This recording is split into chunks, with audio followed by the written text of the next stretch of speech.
Hola muchachos, buenas tardes. ¿Se escucha bien?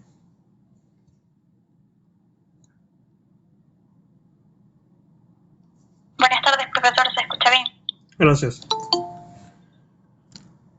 Bueno, hoy vamos a Buenas tardes, continuar. profe, sí, se escucha bien. Chévere, Clayber, gracias. Hoy vamos a continuar entonces con el programa. Hoy la clase va a ser un poco más corta de lo normal, pues yo tengo que cumplir luego con un compromiso laboral, pero creo que no, nos va a dar chance de ver completo el tema 5 igual el día de hoy, que es la introducción a la parte de jurisdicción en el derecho internacional privado. Ya la semana que viene veríamos entre miércoles y jueves el tema 6, que ya es como que el núcleo de todo el asunto de la jurisdicción, o que son los criterios atributivos de la jurisdicción. Pero para ir introduciendo hoy un poco el tema de la jurisdicción en el derecho internacional privado, es bueno recordar que la jurisdicción propiamente se entiende, y esto es una noción que ustedes han venido manejando incluso desde Derecho Constitucional en primer año, es la función que cumplen los jueces dentro de un Estado de resolver las controversias planteadas con carácter de cosa juzgada.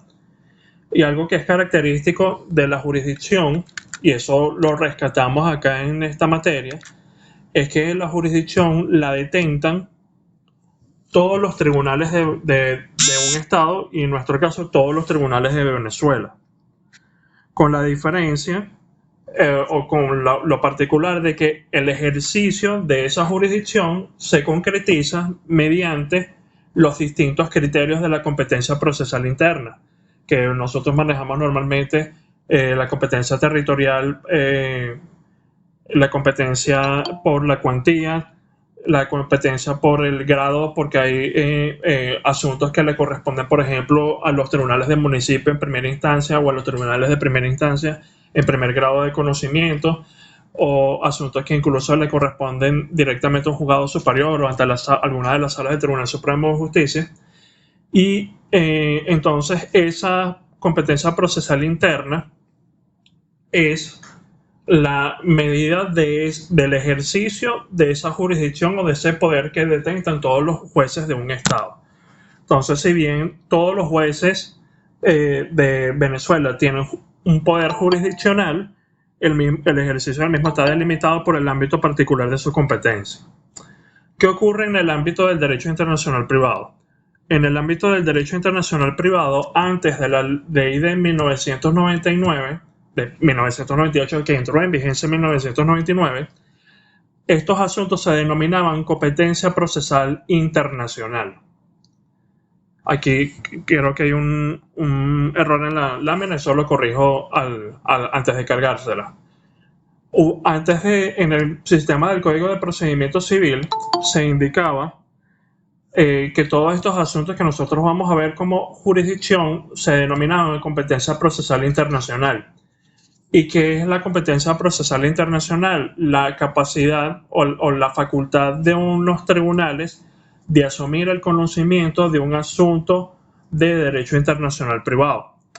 Lo que ocurre es que la competencia procesal internacional también la detentan todos los tribunales de la República, y se concretiza a través también de los otros criterios de la competencia procesal interna. Entonces, para no entrar en mayores confusiones y para darle su debido lugar a este tema dentro del derecho internacional privado, y para seguir un poco la línea que ya venían teniendo jurisdicciones del derecho comparado, es por lo que con la ley de derecho internacional privado se planteó cambiar la denominación de competencia procesal internacional a jurisdicción. Y por eso es que si ustedes ven incluso la Ley de Derecho Internacional Privado en su título 9, verán que el mismo se denomina de la jurisdicción y la competencia. Vamos a ver por qué ese de la competencia.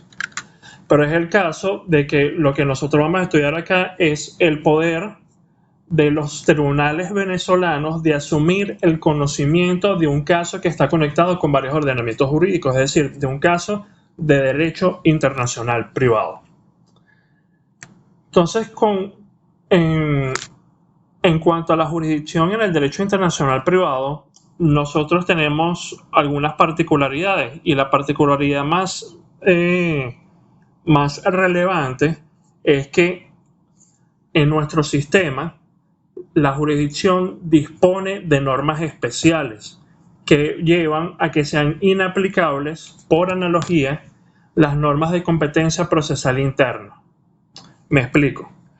Nosotros en la Ley de Derecho Internacional Privado, entre los artículos 39 al 46, tenemos unos criterios atributivos de jurisdicción.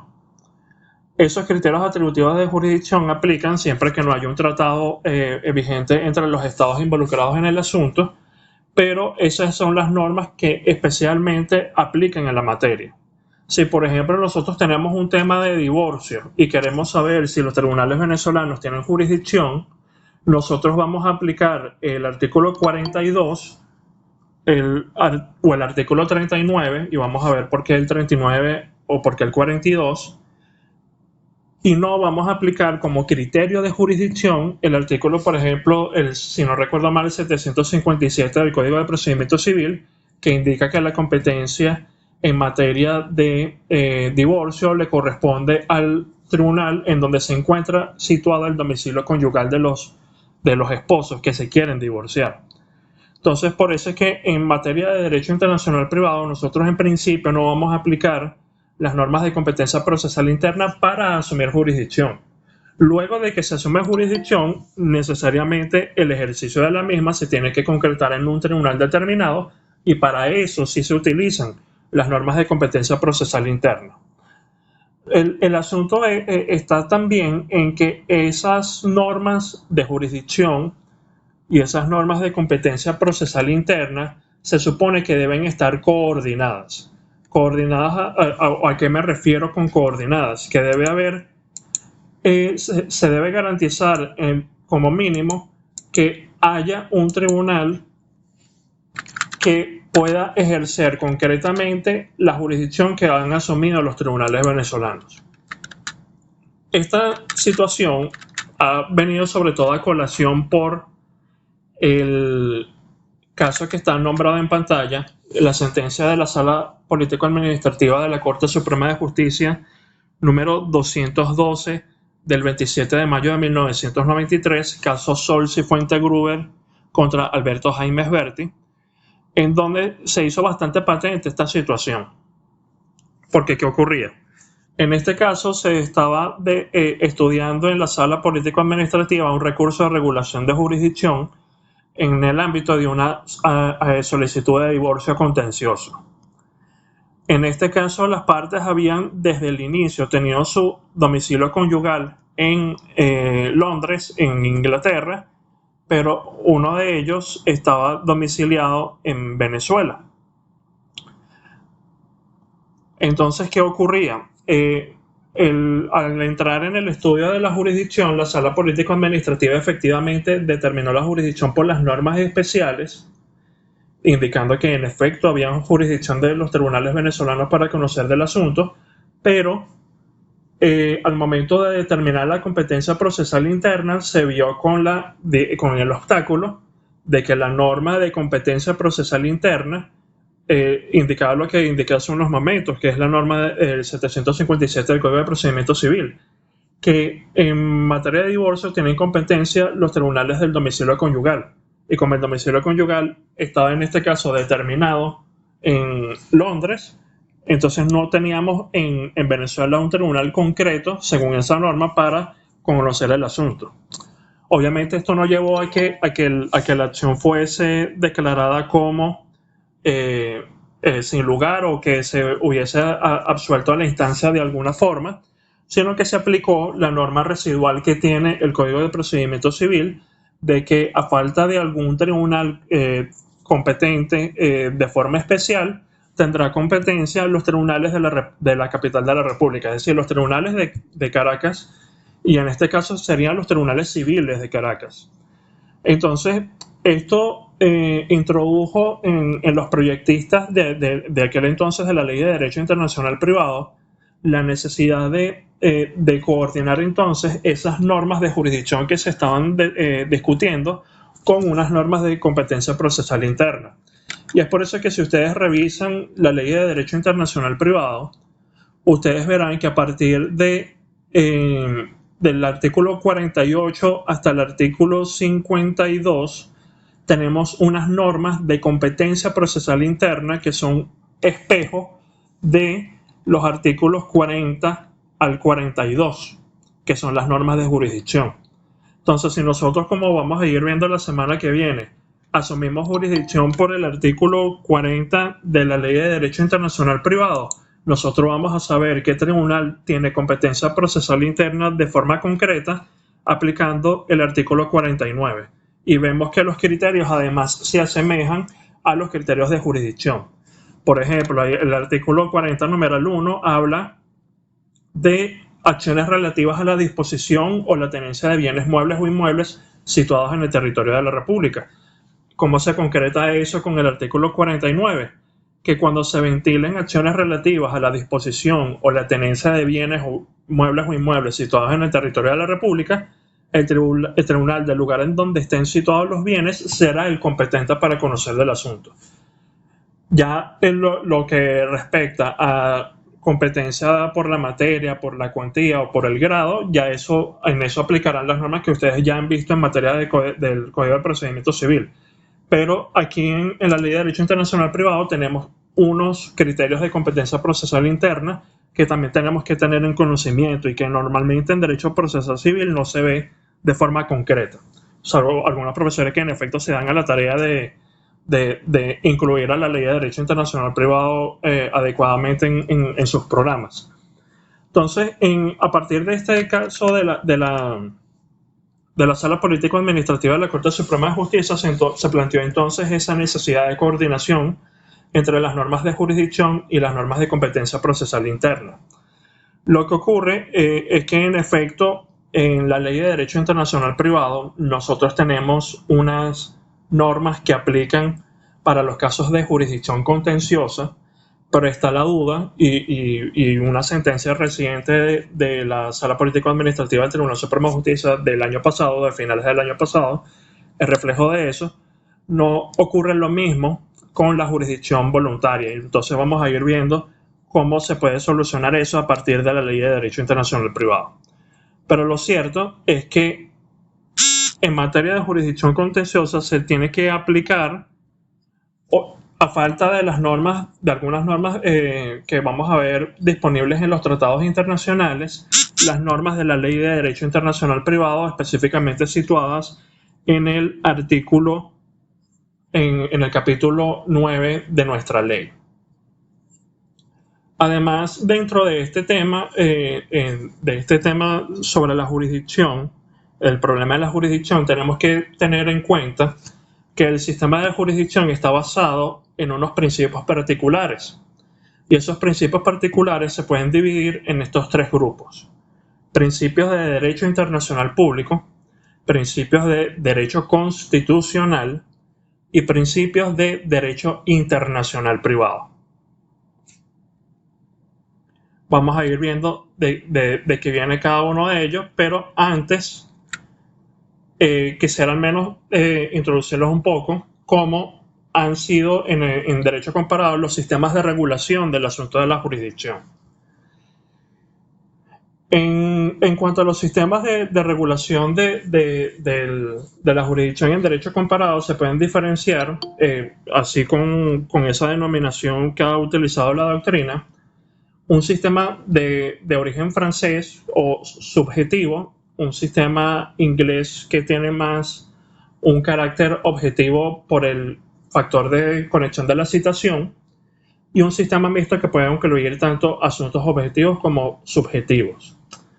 El sistema francés es un sistema que históricamente ha partido del criterio de la nacionalidad francesa, en donde básicamente lo que se indicaba en los primeros códigos civiles y de procedimiento civil franceses es que los tribunales franceses tenían jurisdicción siempre que el demandante fuese francés o que el demandado fuese francés.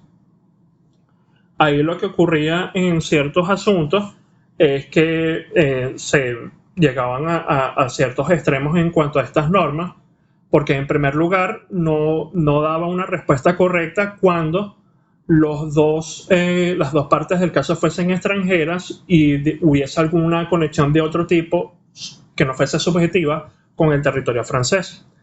Y que además se ataba a la jurisdicción francesa necesariamente al francés no domiciliado en el territorio, con lo que entonces a veces ciertos franceses domiciliados en el extranjero se veían en la obligación de soportar un caso que estuviese siendo conocido ante esas cortes.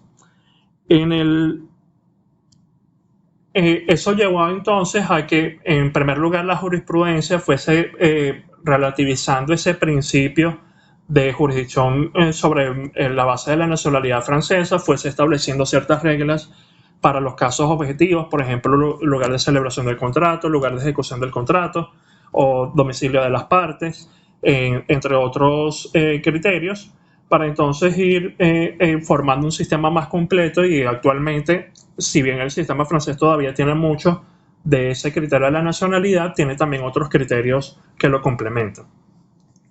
En el caso del sistema inglés, parte de algo bastante particular, porque en sus orígenes era un sistema que no diferenciaba como diferenciamos nosotros entre jurisdicción y competencia. Por lo que, entre comillas, cualquier juez podía conocer de cualquier causa. Entonces se planteaba el tema de cómo concretar exactamente cuál tribunal de qué localidad va a conocer el asunto. Y allí entonces se utilizaba para ello el criterio de la citación del demandado. Es decir, el lugar en donde el demandado fuese citado para ser llamado a ese proceso judicial, entonces ese era el tribunal que de efecto iba a mantener la competencia para todo el proceso en concreto. Lo que ocurre con el criterio de la citación del demandado es que es un criterio de jurisdicción exorbitante. Y esta es una de las nociones que nosotros vamos a ir introduciendo en materia de jurisdicción en nuestro derecho internacional privado. Jurisdicción exorbitante, ¿por qué? Porque representa una conexión poco razonable entre el territorio y el litigio. Porque la citación puede ser algo bastante casual. Por ejemplo, tenemos nosotros un caso de un cumplimiento de contrato que se está conociendo ante los tribunales venezolanos, en donde el demandante es venezolano y en donde la parte demandada es una empresa que tiene sede social en Argentina, por ejemplo, aplicándose las normas que ya nosotros hemos visto en materia de domicilio, y que por casualidad el representante legal hizo una escala aquí en Maiquetía.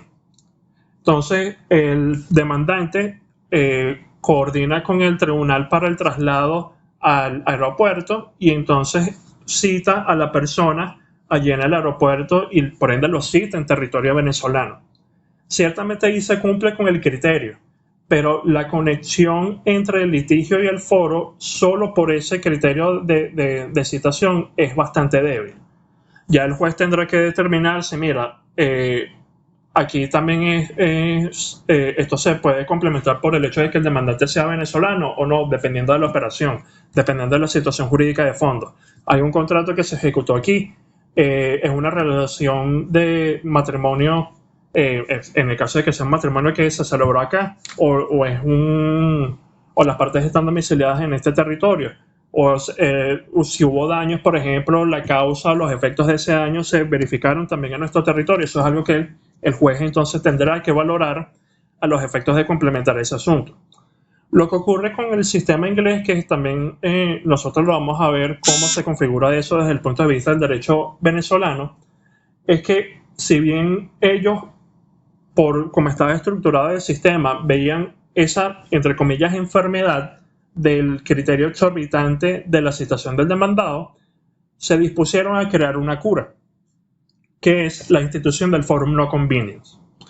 El Forum No Convenience nosotros lo vamos a estudiar en materia de excepciones al ejercicio de la jurisdicción de carácter procesal si no recuerdo mal sería el tema 8 de nuestro programa, y lo que básicamente implica es que el demandado puede solicitar al juez que decline su jurisdicción por existir otro estado que tiene una conexión más razonable con el asunto y por ende es más conveniente que él conozca del mismo.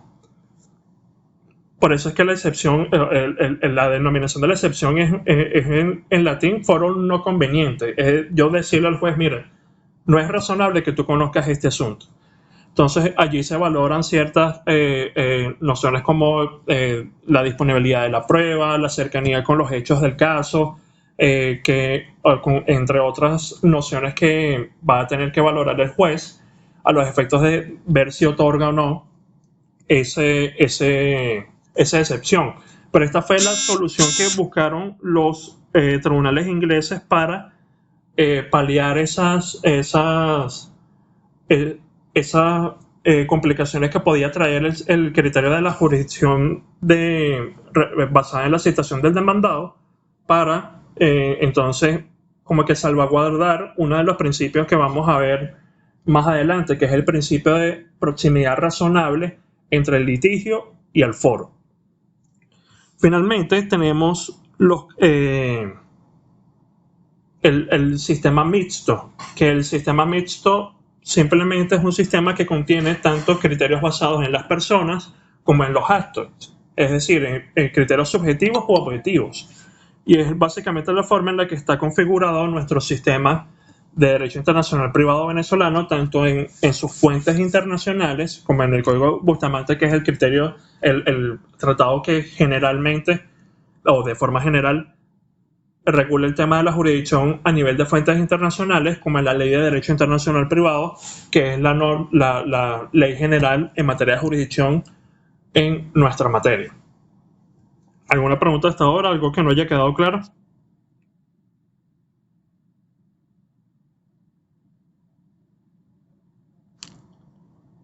Ok. No, hasta ahora va quedando bastante claro. Ok, entonces vamos ahora sí a pasar al tema de los principios de derecho internacional público sobre la jurisdicción.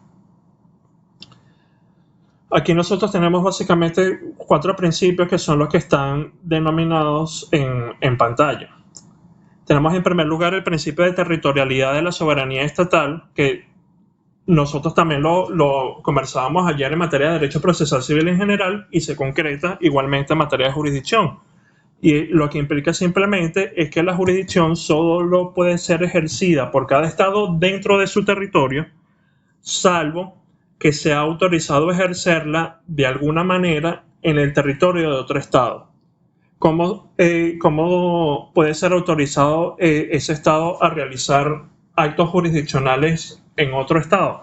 Por vía de un tratado internacional o por vía de una aceptación unilateral de ese estado extranjero que reconoce a los efectos de ese caso en concreto que, por ejemplo, los representantes diplomáticos del estado que está conociendo la causa principal notifican a una persona dentro de su territorio, que es uno de los mecanismos de cooperación judicial internacional de carácter pasivo, que vamos a ver ese tema más adelante.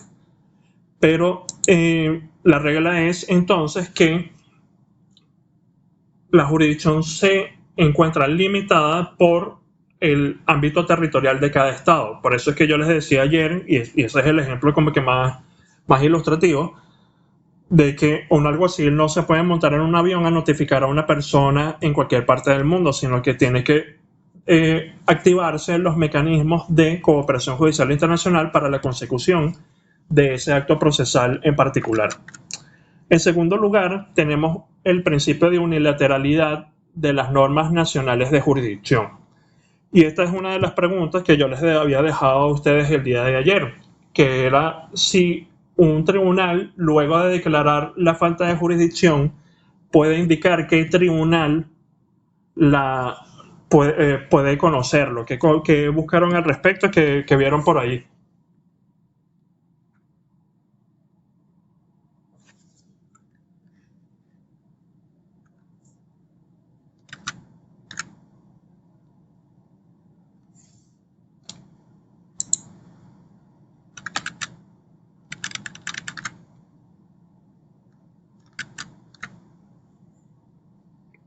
Nadie.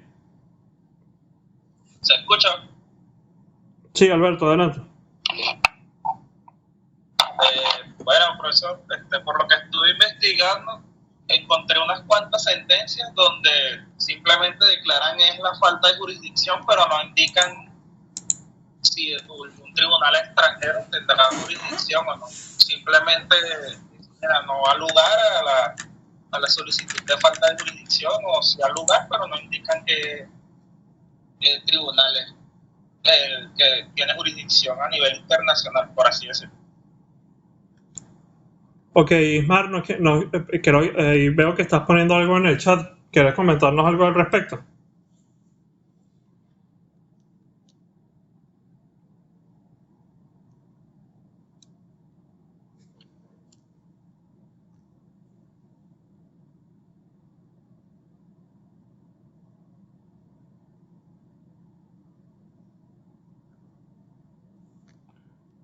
Ok, lo que ocurre con las normas nacionales de jurisdicción es que tenemos que diferenciarlas de las normas en materia de tratados internacionales. En los tratados internacionales nosotros tenemos lo que se denominan normas distributivas. ¿Distributivas por qué? Porque tenemos a varios estados que son simultáneamente partes de un instrumento que es un tratado internacional, en donde este tratado internacional lo que hace es, a través de sus criterios de jurisdicción, distribuir la misma entre los distintos estados partes. Entonces, en esos casos, lo que evalúa el tribunal venezolano es si Venezuela entra dentro de alguno de esos criterios de jurisdicción o no. Dentro de las normas nacionales, nosotros tenemos las llamadas normas atributivas de jurisdicción, porque las normas nacionales lo único que pueden hacer es determinar cuándo los tribunales venezolanos tienen jurisdicción para conocer de un asunto de derecho internacional privado. Y el efecto entonces aquí es que el legislador no puede decir en estos casos tendrá jurisdicción este otro estado, en estos casos tendrá jurisdicción este otro estado, sino que él tiene que limitarse a establecer los criterios que delimitan el ejercicio de la jurisdicción por los tribunales venezolanos. Pero esto no se queda solo en la faceta del legislador, sino que también se traslada al juez. Y es por eso que yo les hacía esta pregunta ayer. Y la respuesta es que el juez, una vez que determina que tiene falta de jurisdicción los tribunales venezolanos, no lo puede establecer de forma, no puede indicar luego cómo o que otro tribunal tiene jurisdicción para conocer del asunto.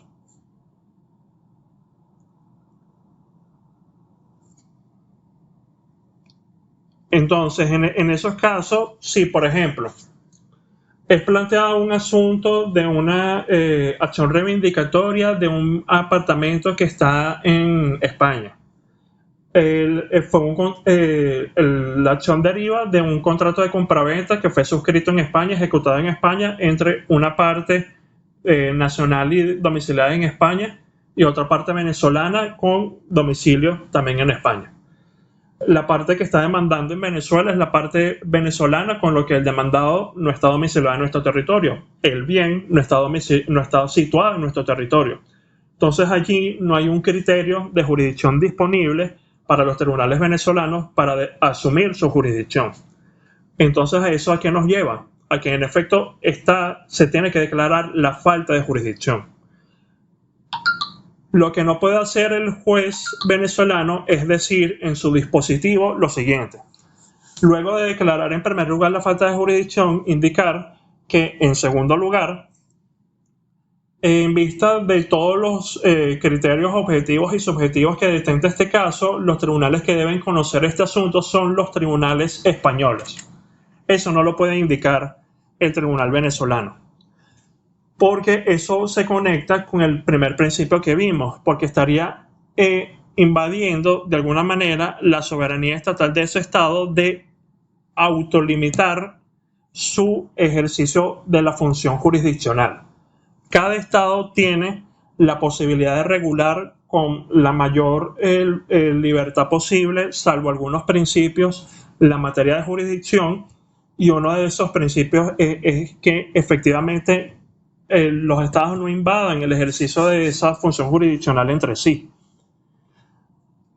Ahora, ahí tenemos que identificar o tenemos que diferenciar algo que nos trae a colación Ismar en el chat, que es la diferencia entre jurisdicción directa y jurisdicción indirecta.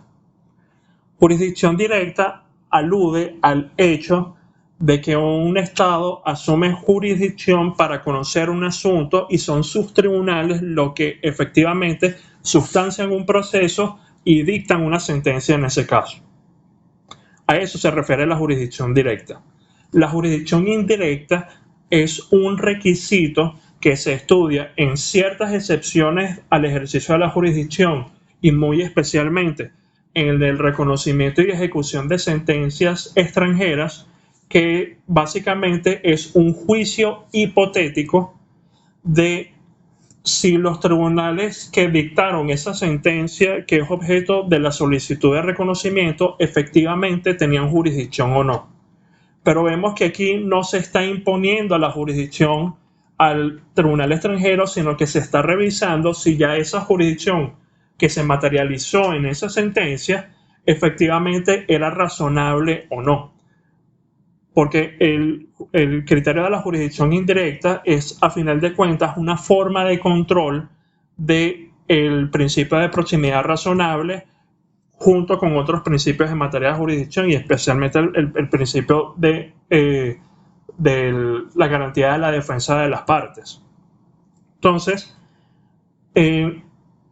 lo que me interesa que tengamos aquí en este momento claro es que ni el legislador ni el juez puede ir más allá de decir que los tribunales venezolanos tienen o no jurisdicción. No puede indicar ni el legislador ni el juez, a pesar de que al juez le sea plenamente evidente del expediente quién es el Estado que tendría que conocer el asunto, él no puede declarar eso en su sentencia. ¿Quedó eso claro? ¿Algo que no haya quedado lo suficientemente claro con ese principio?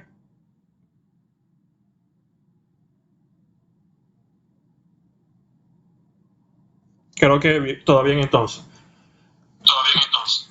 Profe, disculpe. Adelante, Michelle. No me quedó muy claro el tema de la jurisdicción indirecta y la diferencia con la jurisdicción directa. Ok, vamos a ponerlo de una forma un poco más práctica. Jurisdicción directa es que tú intentas una demanda ante los tribunales venezolanos porque tú tenías un contrato con una empresa colombiana para la distribución de unos productos aquí en Venezuela, contrato al cual esa empresa incumplió porque no entregó los productos con la calidad suficiente.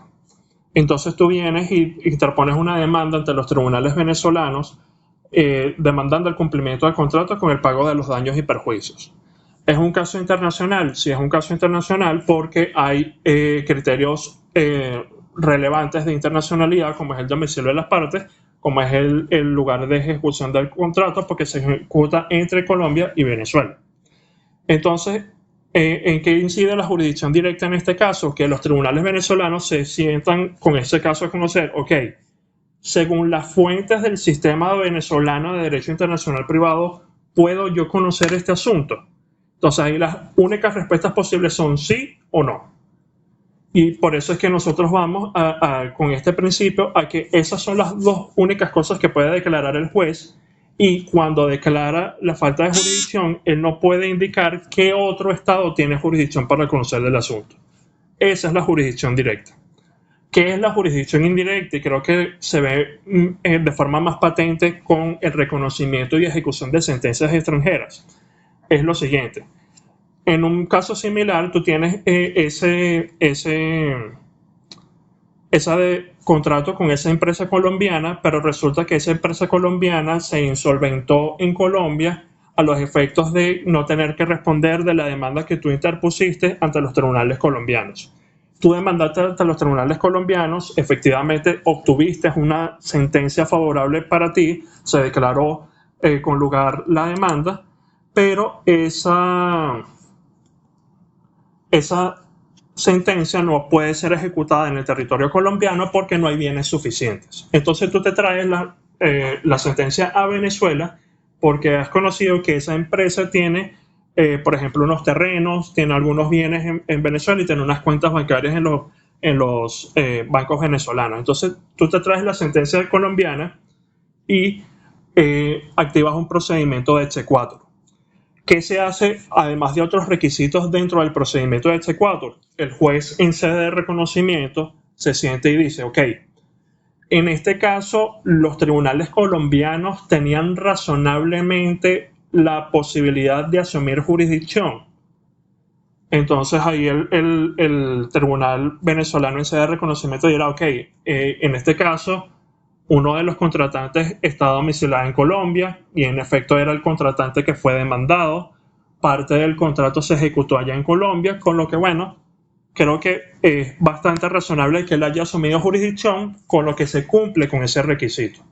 Entonces, si nosotros vemos, la jurisdicción directa lo que implica es que el juez evalúa si en efecto los tribunales de su territorio pueden conocer de un asunto. Pero la jurisdicción indirecta lo que implica es si la jurisdicción que derivó en una sentencia que es objeto de reconocimiento fue razonablemente asumida. Pero allí no se viola el principio de unilateralidad de las normas nacionales de jurisdicción. ¿Por qué? Porque no se está imponiendo a un tribunal una jurisdicción que él no ha decidido si asume o no, sino que se revisa si la jurisdicción que ese tribunal extranjero asumió y que materializó en esa sentencia fue razonablemente asumida en ese caso. No sé si con eso te quedó claro, Michelle, o queda alguna duda adicional. Claro, gracias. Ok, perfecto. Además de estos dos principios, tenemos el principio de inmunidad de jurisdicción y de ejecución, que es una institución que ustedes habrán visto en segundo año en materia de Derecho Internacional Público y que nosotros vamos a rescatar en esta materia en el tema 7, y es que hay una serie de sujetos del Derecho Internacional Público, y concretamente los estados, los jefes de Estado, jefes de gobierno y en algunos sistemas los ministros de Relaciones Exteriores, los representantes diplomáticos y consulares y las organizaciones internacionales, que tienen el privilegio de que no pueden estar sometidos sin su consentimiento a los tribunales de otro estado que no les sea el propio. Por ejemplo, en el caso del embajador de Italia en Venezuela, por el ejercicio de sus funciones, él no puede ser demandado ante los tribunales venezolanos, salvo ciertas excepciones, sino que la parte que quiere en tal caso demandarlo lo tendrá que demandar ante los tribunales italianos. Por eso es que se habla de de otros tribunales que no sean los del Estado al que él pertenece. Nosotros vamos a ir viendo cuáles son las reglas de esta inmunidad de jurisdicción, pero lo cierto es que hay una serie de sujetos que pueden excepcionar el ejercicio de la jurisdicción previamente asumida. Porque la inmunidad de jurisdicción, junto con los acuerdos de elección de foro a favor de tribunales extranjeros, los acuerdos de arbitraje internacional, la litipendencia internacional, la conexidad internacional, la cosa juzgada internacional y el forum no convenience, son todos excepciones al ejercicio de la jurisdicción. ¿Qué implica esto de excepción al ejercicio de la jurisdicción? Que los tribunales venezolanos han previamente indicado, ok, yo puedo conocer este asunto de derecho internacional privado, pero no puedo ejercer concretamente esa función por esta causa en particular.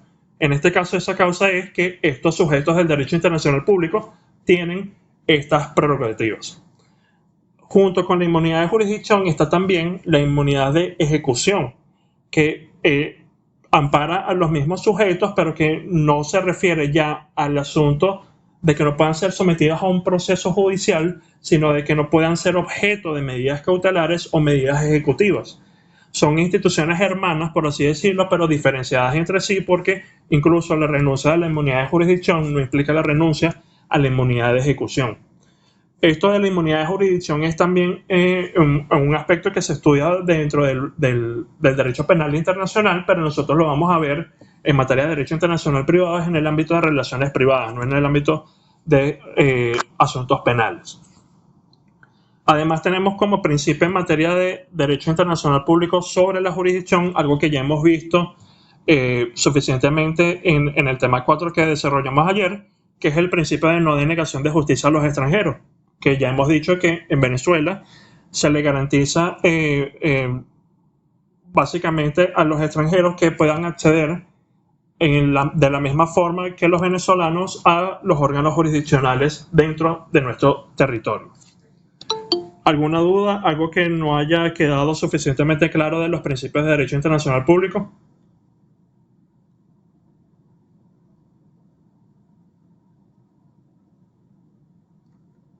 Ok, vamos entonces a los principios de derecho constitucional.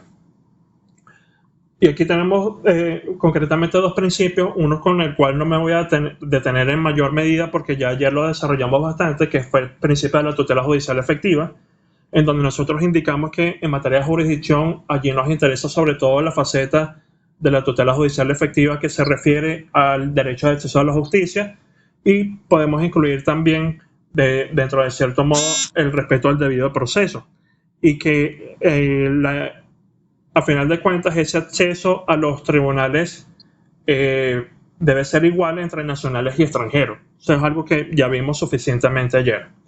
Pero en segundo lugar tenemos el principio de reserva legal, que el principio de reserva legal va muy conectado con esa segunda pregunta que yo les dejé el día de ayer. La pregunta que se refería a si en materia de jurisdicción tienen cabida las fuentes de analogía y de los principios de derecho internacional privado generalmente aceptados. ¿Qué pudieron ver al respecto o qué tienen por allí sobre este asunto?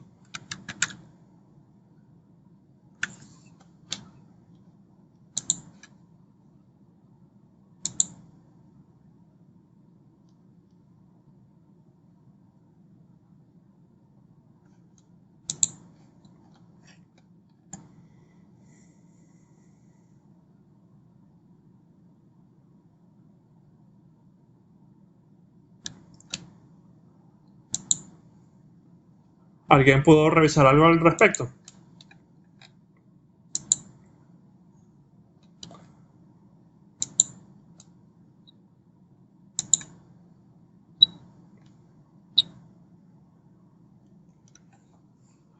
Ok.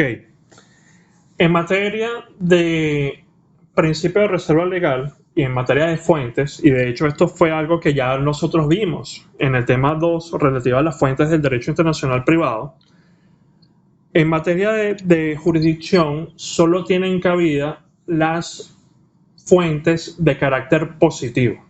¿Esto qué quiere decir?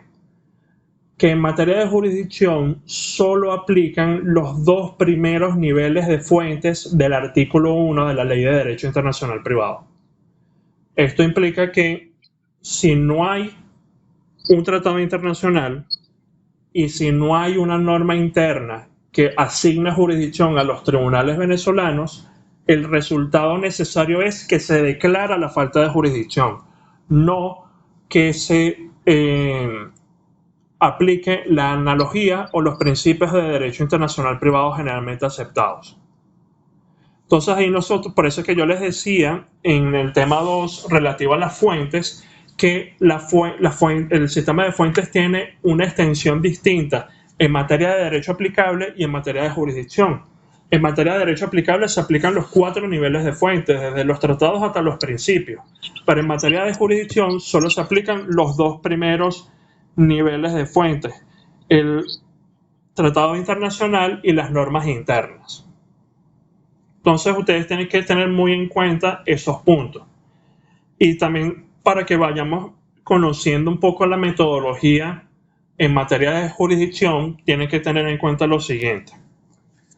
Si nosotros tenemos como aplicable un tratado internacional en materia de jurisdicción y ninguno de los criterios que contiene ese tratado le asigna jurisdicción a los tribunales venezolanos, el resultado necesario es que se declara la falta de jurisdicción, no se pasa al segundo nivel de fuentes. De nuevo, si tenemos un tratado internacional aplicable al caso de jurisdicción en derecho internacional privado y ninguno de los criterios que están contenidos en este tratado internacional le asigna jurisdicción a nuestros tribunales, el resultado es que se declara la falta de jurisdicción. No podemos pasar al segundo nivel de fuentes. ¿Cuándo podemos pasar al segundo nivel de fuentes? Cuando no existe un tratado internacional que sea aplicable al asunto porque, por ejemplo, no se encuentre alguno de nuestros tratados ratificados por Venezuela vigente en todos los demás estados que están involucrados en el asunto. Entonces, tenemos que ir manejando cómo se aplica el sistema de fuentes en materia de jurisdicción y muy en particular tenemos que tener en cuenta de que en materia de jurisdicción no podemos ir más allá de las normas nacionales. No aplican ni la analogía ni los principios de derecho internacional privado generalmente aceptados. Entonces, ¿cómo se concretiza esto en la práctica? Que si, por ejemplo, un tribunal venezolano está conociendo un asunto de jurisdicción en materia de una acción de daños y perjuicios, en donde las partes acordaron en un contrato que todos los asuntos, incluso aquellos extracontractuales, se regían por el derecho venezolano. Pero esa es la única conexión que tiene el asunto con Venezuela. No hay parte demandada en Venezuela, el contrato no se celebró en Venezuela, el contrato no se ejecutó en Venezuela, algunos de los hechos tal vez no se concretó en Venezuela y la parte demandada no fue citada en nuestro territorio. No hay otro criterio que sea aplicable. Entonces el juez venezolano podría estar tentado de decir, mira, yo en el artículo 41 y en el artículo 42, en materia de universalidad de bienes y de acciones de relaciones de las personas y estado de las personas y relaciones familiares, tengo el criterio del paralelismo. ¿Cuál es el criterio del paralelismo? Que si aplica derecho venezolano, tiene jurisdicción los tribunales venezolanos. Entonces, yo aplico analógicamente ese criterio y lo introduzco en este tema. Eso no lo puede hacer el tribunal. ¿Por qué? Porque si el artículo 40 no contiene ese criterio, él no puede aplicarlo por vía de analogía en virtud de este principio de reserva legal. Entonces, tenemos que tener eso muy en cuenta porque es algo que a veces lastimosamente hacen nuestros tribunales en la práctica, incluso la sala político-administrativa cuando analiza los temas de jurisdicción. Pero la idea es, en este nivel, ir entendiendo bien cómo se aplican estas instituciones dentro del derecho internacional privado. Además de estos principios de derecho constitucional, tenemos los principios en materia de derecho internacional privado sobre jurisdicción. Y aquí estos principios son bastante importantes, sobre todo los que se refieren al de jurisdicción concurrente y al principio de proximidad razonable. El principio de jurisdicción concurrente lo que implica es que diversos estados pueden tener jurisdicción sobre un mismo asunto de derecho internacional privado.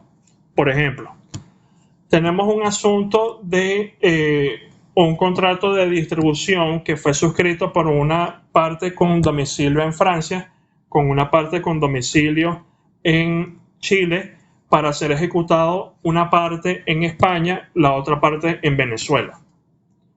En ese caso de derecho internacional privado pueden tener jurisdicción por distintos criterios o Francia o España o Chile o Venezuela. Eso es lo que implica la jurisdicción concurrente, que dependiendo de las conexiones individuales que tenga el caso con alguno de esos estados, cualquiera de ellos puede asumir jurisdicción. y a final de cuentas, ¿cuál va a ser el que conozca el asunto? Aquel que frente al cual se interponga la demanda. Este principio es la regla dentro de nuestro sistema. ¿Por qué digo que es la regla?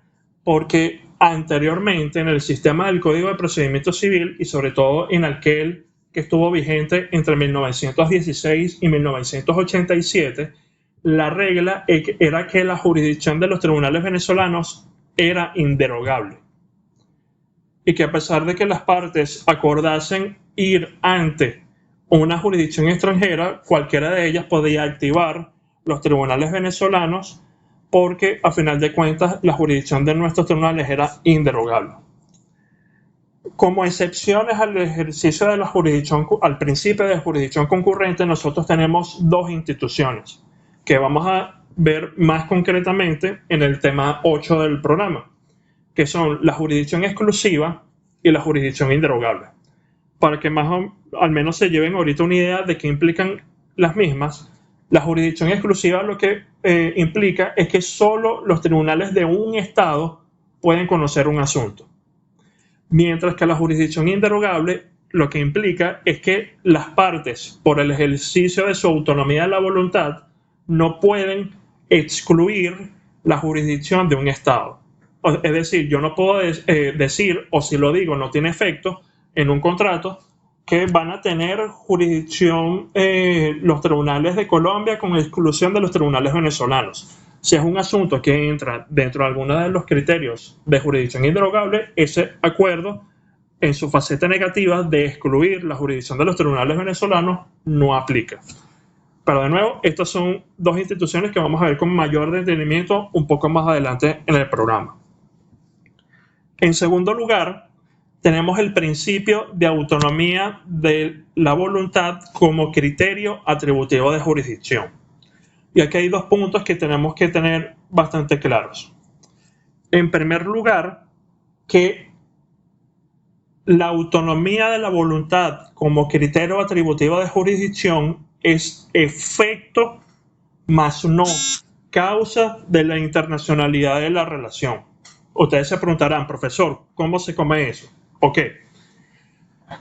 Nosotros tenemos un asunto de un arrendamiento de un apartamento en La Candelaria, aquí en Venezuela, entre una administradora con sede constituida y con domicilio en Venezuela y con un arrendatario con nacionalidad y domicilio en Venezuela. Pero ellos dicen, mira, los tribunales venezolanos son un fastidio, se tardan demasiado, tengo que pasar por la SUNAVI, hacer ese procedimiento que me puede durar como 4 años antes de yo poder acudir a los tribunales. Mejor entonces me voy ante los tribunales mexicanos porque sé que allá en una semana puedo tener resuelto un asunto de arrendamiento. Eso no se puede hacer porque ahí lo que se estaría intentando es internacionalizar artificialmente una relación. Por eso es que se habla de que la autonomía de la voluntad no es causa de la internacionalidad de la relación, sino que es efecto de la misma. ¿Efecto por qué?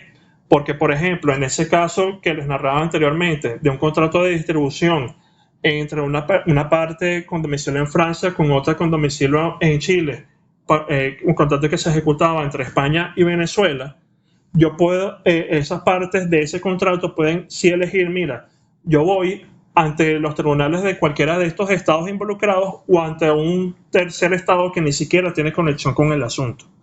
Entonces, es por el hecho de que el caso de por sí es internacional que las partes tienen la posibilidad de ejercer su autonomía de la voluntad en materia de jurisdicción. Y lo mismo ocurre en materia de derecho aplicable.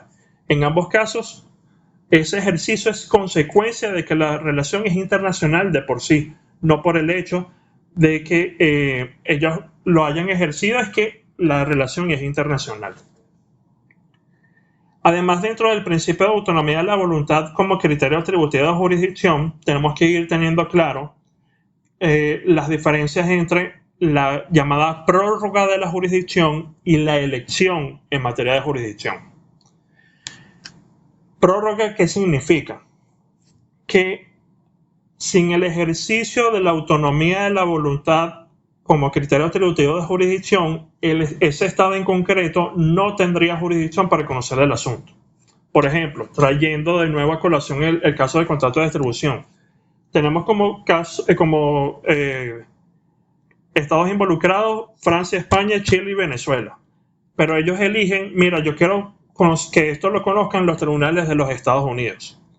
Si nosotros vemos todos los criterios objetivos y subjetivos del caso, los Estados Unidos no tienen ninguna conexión más allá de que las partes eligieron a los tribunales de ese estado como los competentes en su contrato. Entonces, si nosotros quitamos esa cláusula, esos tribunales no conocerían de ese asunto.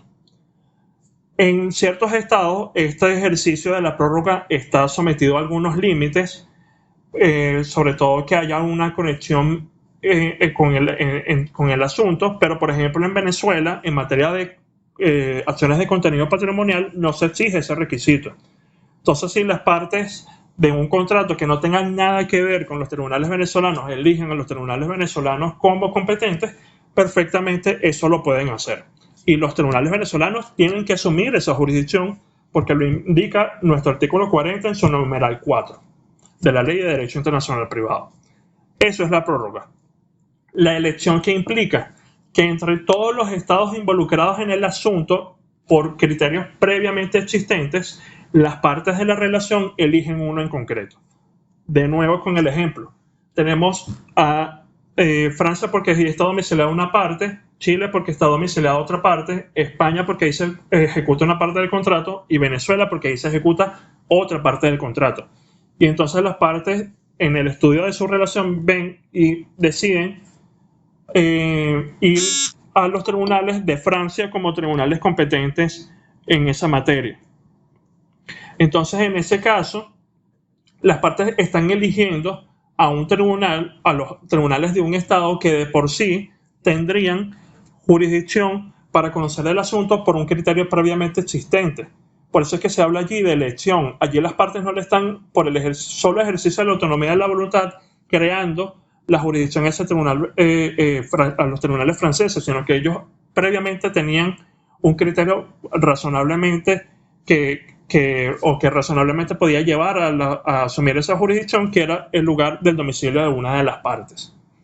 Entonces, ahí tenemos esa diferencia en materia de prórroga y elección, y nosotros vamos a ver que, por ejemplo, la semana siguiente, en materia de Código de Bustamante, la prórroga tiene un ejercicio limitado. En materia de la Ley de Derecho Internacional Privado, en contenido patrimonial, la prórroga es libre, pero en materia de acciones sobre estado de las personas y relaciones familiares, tiene también unos ciertos límites. Algo que no haya quedado claro con este principio de autonomía de la voluntad, o alguna duda que quede por allí.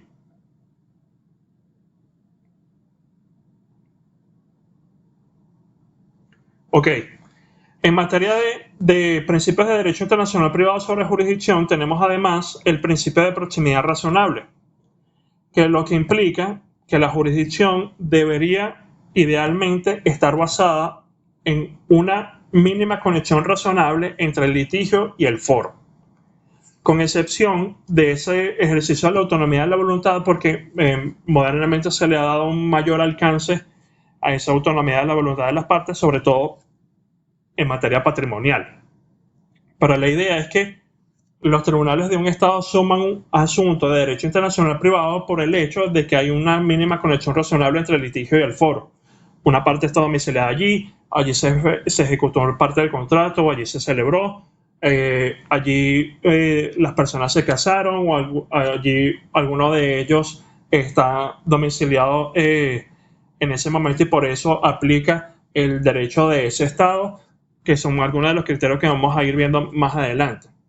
Como excepción a ese principio de proximidad razonable, nosotros tenemos esos criterios de jurisdicción exorbitante, como el que les indicaba el criterio de citación del demandado. Porque hay criterios que tienen una conexión débil que parte de hechos muy casuales que pueden ocurrir en la práctica, como por ejemplo ese de la citación del demandado, o que por ejemplo el contrato fue celebrado en un estado, pero allí, por ejemplo, no se ejecutó nada del mismo ni las partes se encuentran domiciliadas o constituidas en ese estado. Eso también puede ser, en algunos casos, un criterio de jurisdicción exorbitante. En otros sistemas, como en los sistemas anglosajones, como remedio de esa jurisdicción exorbitante, tenemos a la institución del Forum No Convenience, que era de las que les contaba hace un rato. Pero en Venezuela, de forma general, no tenemos esta institución, sino que hay una previsión especial en materia de derecho marítimo, previsión la cual además es discutida si es el Forum No Convenience o no. Y vamos a ir viendo más adelante por qué se discute si es Forum No Convenience o no. Pero el hecho es que de forma general tenemos una ausencia de remedio de esos criterios de jurisdicción exorbitante. En donde hay una mayor posibilidad de control de esa jurisdicción exorbitante es cuando se evalúa la jurisdicción indirecta. Porque el artículo 53, numeral 4 de la Ley de Derecho Internacional Privado, cuando establece el criterio el requisito de la jurisdicción indirecta, indica que el juez en sede de reconocimiento tiene que evaluar esa jurisdicción del tribunal extranjero según los principios en los que se fundamenta el título 9 de la Ley de Derecho Internacional Privado. Uno de esos principios es efectivamente el principio de proximidad razonable. Entonces, si un juez venezolano en sede de reconocimiento ve que no había ninguna conexión entre el litigio y ese estado, pero él aún así conocía el asunto y dictó la sentencia, el juez venezolano en sede de reconocimiento tendría la facultad, al menos en teoría, de rechazar esa solicitud de reconocimiento. Finalmente, como principio de derecho internacional privado sobre jurisdicción, tenemos el principio de efectividad. Y el principio de efectividad lo que implica, a final de cuentas, es que idealmente el que un tribunal asuma jurisdicción debe llevar a una sentencia que sea ejecutable o en el propio territorio del juez o en un territorio extranjero a través de los mecanismos de reconocimiento y ejecución de decisiones extranjeras. Pero que no se quede solo en que fue conocido un caso y fue dictada una sentencia, sino que la sentencia, porque a final de cuentas el interesado, el que haya ganado en esa sentencia, lo que quiere ver es materializado lo que se dicta allí. Lo ideal es que esa sentencia pueda ser ejecutada de nuevo o en el territorio propio del juez o en otro territorio a través de los mecanismos de reconocimiento. Con esto tendremos entonces un panorama de cómo debería entenderse el tema de la jurisdicción tanto desde el punto de vista del derecho internacional público como desde el punto de vista constitucional como desde el punto de vista del derecho internacional privado. Ya con esto terminaríamos el tema 5 que veríamos hoy y la clase siguiente empezaríamos a ver el tema 6. ¿Qué quiero yo que vean al menos para el tema 6? Y me disculpan en ese caso la autopropaganda. Que vayan revisando cuál es la metodología para resolver los casos de jurisdicción. Porque ese es un punto en donde nos caemos mucho no solo a nivel de estudio del derecho internacional privado, sino en la práctica también del litigio. Y eso es un tema que a mí me interesa mucho que ustedes se lleven bien entendido, porque uno va a ser el objeto de una de las evaluaciones de este primer corte, y dos, porque es una de las instituciones que ustedes van a ver más en la práctica en materia de derecho internacional privado. Entonces allí ustedes en los materiales del tema 6 tienen un artículo que yo escribí hace unos 3 años sobre la metodología de resolución de esos casos, en donde básicamente tienen como un esquema de cuáles son los pasos que debería seguir el juez o las partes en el análisis de un caso para la resolución de estos problemas. ¿Alguna pregunta o algo que no haya quedado claro del tema de hoy?